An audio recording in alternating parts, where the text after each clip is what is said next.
death, Bruce's identity is revealed to the world, and he is mourned by his friends, family, and the city he once swore to protect. His legacy lives on in his daughter Huntress, and the man who was like a son to him, Robin.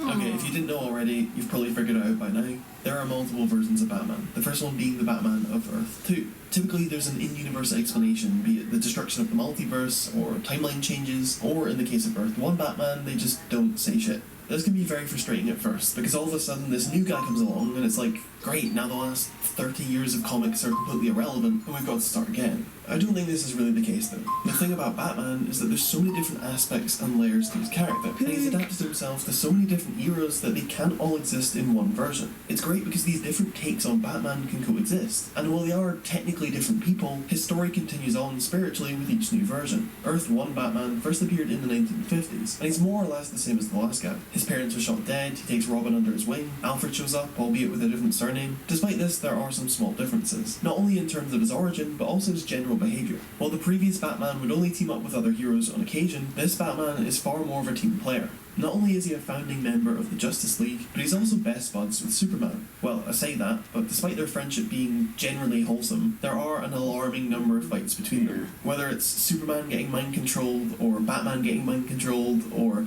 Batman getting mind-controlled again, or the Justice League getting mind-controlled, or the time that Superman joined the Mafia and in order to prove his allegiance to him, he has to brutally murder both him and Batman's loved ones before their eyes. No, Superman, please don't kill them! Shut up, Batman! And then he fucking burns them alive. Of course it's revealed that they didn't die, and they were actually swapped out for these conveniently placed wax figures. This era of comics is dumb and brilliant and very reflective of the time. By now the comic industry is being censored more, and so all of the horror elements of the 40s disappear in favour of the more light-hearted, weird shit. Batman's meeting his alien counterpart from the planet Zurinar and helping him fight off evil robots with his own superpowers, and yeah, it's amazing. Perhaps the biggest victim of this era is the Batmobile. Batman can't quite decide what to do with it. He's either changing it to a Baromobile, or it's being constantly taken apart and destroyed and repaired, or it's coming alive only to be destroyed again and then replaced by the fucking whirly bat. Also, there's one issue where Alfred dies. He gets crushed to death by a rock in what's actually a proper valiant sacrifice to save his loved ones, only for it to be revealed that he didn't actually die and instead got turned into this thing.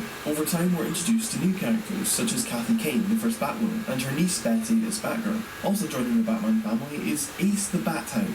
Ace is an absolute weapon. He takes bullets for Batman and Robin, but even that doesn't stop him. He becomes giant, he'll show up at the last minute to save everyone. He's just the best, and it's a shame we don't get to see a lot of him later down the line. Last but not least, we have Batmite, a magical being from the 5th dimension who's more of a romantic than anything else. Not only does he fall in love with Batwoman, but he also becomes Batgirl's wingman. You see, Batgirl has a crush on Robin, but he doesn't appear to be interested, and so Batmite comes up with a plan. The plan in question being to make Batgirl look so awesome that Robin can't possibly ignore her anymore.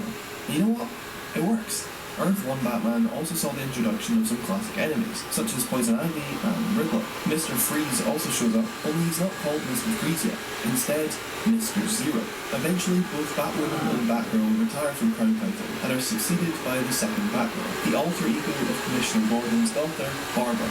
Barbara soon proves herself as a member of the Batman family, using her iconic feminine curiosity and feminine intuition to defeat bad guys, and she becomes a close ally of Batman and Robin. Now, as much as I love this era, it was close knit and straight, far from the original comic entirely. A big part of Batman is death, not because it's dark and edgy, but because the Batman of death has meaning. It's what started him on his journey, him overcoming his fear of death and becoming a symbol of fear in his own right. These criminals, these killers, they're avatars of death, and him triumphing over that is so important to the character and what he represents. But by this point, thanks to censorship and the influence of the Adam West show, the aspect of death and fear was almost gone entirely. The Joker stopped killing people and just doing fun pranks pretty much. It's great, but it's all getting a bit stale, and it's time for Batman to return to his roots. As we start to approach the 70s, the tone of the books gets a bit darker. Censorship starts to slip, and there's more of an inclusion of domestic violence, mental breakdowns, and fights feel more impactful and brutal. Eventually it's time for Dick Grayson to graduate high school and move on to university, leaving both Bruce and Alfred genuinely upset. With this, Bruce leaves the Batcave behind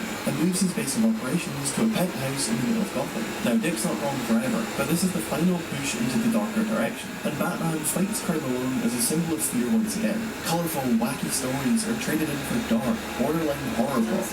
Take Mandat, for example, a zoologist who uses science to enhance his he already came in here. to turn himself into a messed up human bat hybrid.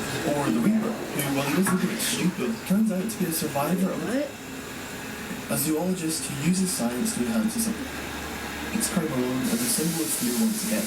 Colourful, wacky stories are traded in for dark, borderline horror plots. Take Mandat, for example, a zoologist who uses science to enhance his own senses, only to turn himself into a messed up human bat hybrid. Or the Reaper, who, while he does look a bit stupid, turns out to be a survivor of a concentration camp who witnessed his whole family die. Upon learning this, Batman draws a painful comparison to himself, and while he tries to save the Reaper from taking the wrong path, he ultimately fails, and the story ends in tragedy. At the very least, the Batmobile gets a break, with Bruce switching it out for just a regular-ass car. At last, it's time for Batman to meet one of his most important adversaries. Now, I'm in the middle of a minefield here, because there is no definitive way to pronounce his name, whether it's Ra's al Ghul, or Ra's al Ghul, or fucking Rachel. Either way, I'm getting absolutely slaughtered by Batman fans and about 300 million Arabic speakers. But the thing is, Watch Mojo pronounced it Raish in one of their videos. And because I hate Watch Mojo with all of my heart, I'm gonna go with Ra's, just to spite him. Now, if Joker is the Batman's opposite, Ross is a mirror. He's got a similar goal.